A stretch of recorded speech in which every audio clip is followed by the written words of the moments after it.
I was a child, my dad had a large cattle ranch in northern Arizona, and I spent a lot of my childhood up there on the back of a horse.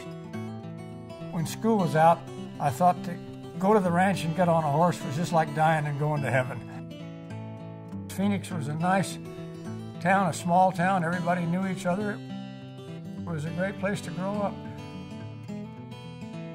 When I was 7 years old, I had a strep throat in the middle of the night, and I was having trouble breathing, and got my folks up, and they called the doctor, and he came over. Dr. Fallen was his name. He said, "We've got to take him to the hospital right away." And he carried me out to his car, and he took me down to St. Joseph's at, I don't know, 3 o'clock in the morning, something like that.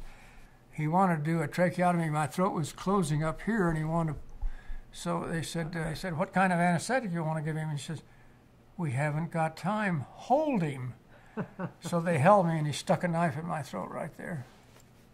Put his fingers in, and I breathed.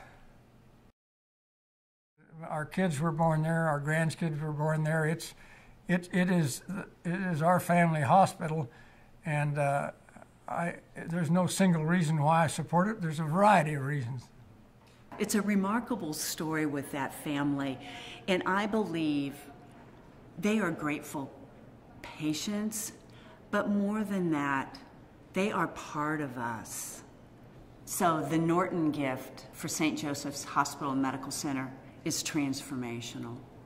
It will allow us to do things that we wouldn't have been able to do without this gift. Yeah, we see programs from... My name is Dr. Rajat Wali. I'm the medical director of the lung transplant program here at St. Joseph's Hospital and now at the Norton Thoracic Institute.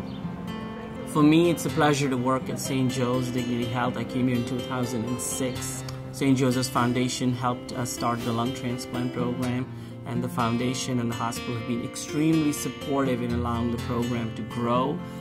We started with a brand new program in 2007, and we are now, 7 years later, the 6th busiest program in the country. And it's from generosity of philanthropists like Norton's that allow us to grow and expand in this direction.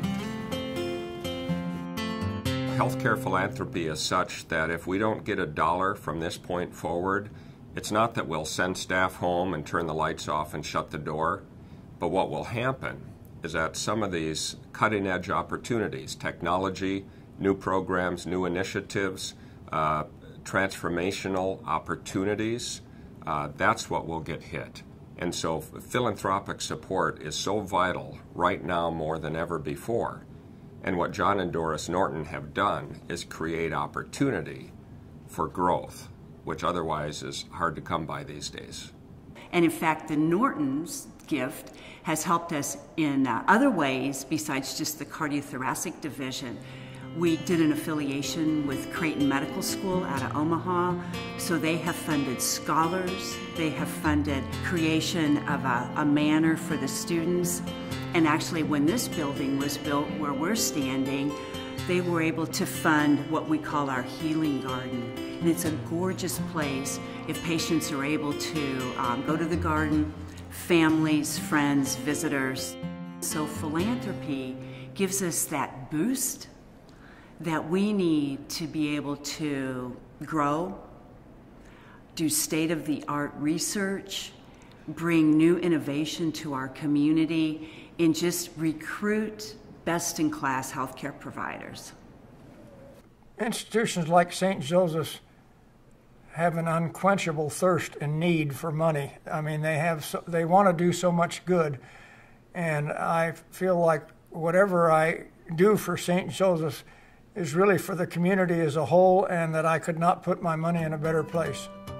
I want to see more people take the cue and follow me, because St. Joseph's can do wonderful things if it has the financial ability to do it, but advances in medical science are very expensive, and it takes a lot of capital to do the things you'd like to do. Well, I'd like to be remembered by St. Joseph as someone who loved St. Joseph and wanted to help them and wanted to be part of their success.